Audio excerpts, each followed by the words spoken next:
یو ملګری سوال کړل، ډېر اهم او ضروری سوال دی، خاص کر کې زمونږ د پښتنو د معاشرې په حواله سره ګوره ډېر اهم او ضروری سوال دی. یعنی تقریبا د هر کور والا سره په هر کور کې دا معامله ضرور مخې ته راځي. او ګوره دا معامله څه وړه معامله نه ده، بلکې د حرام او د حلال، د جایز او ناجایز مسله ده. بدقسمتي دا ده چې کله ناکله زمونږ په معاشره کې زمونږ یو رسم او رواج، یو طرف ته رسم او رواج، بل طرف ته شریعت. نو ډیر شه دیندار خلک هم مالي دلی په خپل سترګو چې هغه رسم او رواج اختیار کی او شریعت پری دي، هغه حرام کارو کی او چې کوم جایز کار دی داغه نزان لري. ګور یاد وساتئ منګلا چې کوم داسې معاملات مخې تراشي نو پاغي کې موږ شریعت ته ګورو، د حرام کاري نه مزان ساتو. سوال دا کړل چې آیا خپل د تر د لور سره سلام کول لاس ملاول څنګه دي؟ دغه شانتي خپل د ماما د لور سره سلام کول څنګه دي؟ لاس ملاول څنګه دي؟ ځکه چې زمونږ په ځای کې په دې حواله سره کلاس ملاو نه کینو بدګنی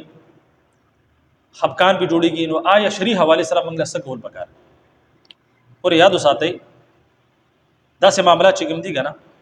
دغه یو طرف ته شریعت دی، بل طرف ته زمونږ رسم او رواج دی. یو طرف ته موږ ګورو یار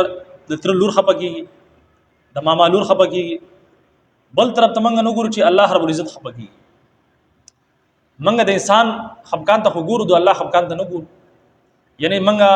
نعوذ بالله په سره کې دومره د الله تعالی یې رانشته چې منګه د الله تعالی نه ویریږو چې کوم حکم الله رب عزت زمنګ لپاره ناجایز کړل، حرام کړل دي، دا غي نه منګه ځان وساتو. یاد وساتئ چې څنګه ستاسو لپاره اجنبي زنانه چې کوم دي نا محرم دي، دا اوسره چې کوم دي ستاسو لپاره خبرې کول جایز نه دي، لاس میراول خلری خبره دا او طرف ته کاته چې کوم دي ناجایز دي. نو دغه شانتي چې کوم د تر لور را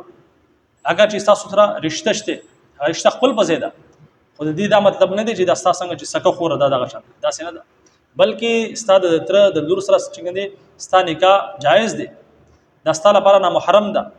دغه شانتي تر د لور لپاره د تر زوی چې کوم دي دا نه محرم دي. او ډېر شي فسادات موږ دغه ستې لیدلې چې دغه شانتي تر د لور تر د زوی چې کوم دي غلط تعلقات بوجنه چې کوم دي ډیر شي د سی واقع زمونږ مخې ته راغلي چې یو کور کې پاتې کیږي دا غینه باوجود غلط تعلقات د وجنه چې کوم دي حرام کاری کې مبتلا شوی دي. ګوري سو وجنه وجه صدا وجه دغه چې چونګې شریعت نه لري، په شریعت باندې عمل نه کوي، چې په شریعت باندې عمل نه کوي بیا دغه شانتي مسائل په مخې ته راځي. نو ګوري یاد وساتئ د خپل تر د لور سره لاس ملاول یا غسر چې کوم دي اسی بغیر شریع عذر نه خبرې کول، غب شپ لګول یا غو طرف ته کاته د بشریت کې بالکل ناجایز او حرام دي. د رستر گزیرا ویل کېږي چې کم خالی من کم کس ګوري زنانه وته د رستر گزیرا ویل کېږي. او دغه شانتي په حدیث کې راغلی چې بعض خلک چې کوم دغه د لاسونو زنا کوي، د لاسونو څنګه زنا کوي چې د لاس په ذریعہ باندې هغه د نامحرم زنانو سره چې کوم د لاس ملاوي یا غو نسی. په حدیث کې راځي رسول الله صلی الله علیه وسلم خپل پوره ژوندۍ کې شرم نامحرم زنانه ته لاس ملاول خلری خبره ده، لاس یو تم چرته نه لګول. حالانکه رسول الله صلی الله علیه وسلم معصوم هر قسم له ګناہوں نه معاف، لیکن دی امت له ترغیب ورکو چې تاسو شرم دی زنانه سره چې کوم دی لاس ملاو نه کوي. د دې حدا پوری چې کله به د مکې نه زنانه مدینه ته راتلي او داغونه به حلف اغس امتحان به دی اغس آیا دوی د چا په چکر کې خونه دی راغلي، په چا په راغلي خونه دي. رسول الله صلی الله علیه وسلم په امتحان واغس چې په امتحان کې به کامیاب شي بیا به بیعت کړي. او بیعت چې کوم دی خبر رسول الله صلی الله علیه وسلم ظاهر خبره لاس په میلاو د لاس په ذریعہ باندې به بیعت کوي، لیکن زنانه سره چې کوم دی چرتم لاس نه میلاو کړي، بلکې رسول الله صلی الله علیه وسلم په زبانی زنانه بیعت کوله. نو دا چې کوم دی دا مسائل ډېر اهم او ضروری مسائل دي. دغه شانتي د ماما چې کوم لور د دې سره لاس میلاول ناجایز او حرام دي، یا دا شان دي دا اوسره غب شپ لګول، هغه سره ولاړه ناسته کول، هغه ته کاته دا بالکل ناجایز او حرام دي. په شریعت کې شی حرام دي نو موږ سوګي چې هغه بیا جایز ور ډیر اهم. بیا باز کورونه داسري چې پای کې تر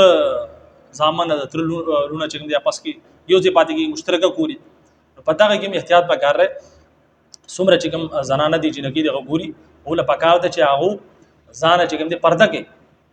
پرده یعنی څومره داغونه کیږي ځان پرده کې ځان باندې غټ د سی چادر واچي چې داغي بذریعہ باندې چې کوم د جسم چې کوم آزاد غپټ وي صرف لاسونه کولاوي دغه په طریقه ظاهر خبره ده کار کې یا سترګې کولاوي دغه شانتي مخې کولاوي نور باقی پورا جسم پټول دا ضروری دي چې داسې ګوري چې په هغه کې د تر ځامني اول خدا سي پکار نه ده او بل فرض چې ته مجبوري داسې حالت مخې تراشي په دغه صورت کې چې کوم دی خپل ځان پټول دا ضروری دي دغه شانتي د تر زویل نه د پکار چې خپل تر د نور سره چې کوم دی غب شپ لګي یا هغه سره چې کوم دی لاس میلاو کی مسله ما تاسو ته بالکل واضح بیان کړل چې تر د نور سره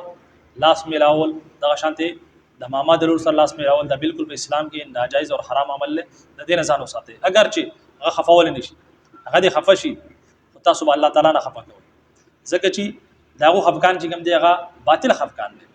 ایو داسې خفقان نه چې شریعت یو شی اجازه نه ورکړي نو پاغه باندې ولی خفا کیږي الله رب العزت دی یو کار اجازه نه دی ورکړي پاغه باندې وسله خفا کیږي خفا دي شي لیکن الله رب العزت نه خفا کول پکار امید کوم چې دا مسله به تاسو سمجھ کې راغلی اجازه راکړئ السلام علیکم ورحمت الله وبرکاته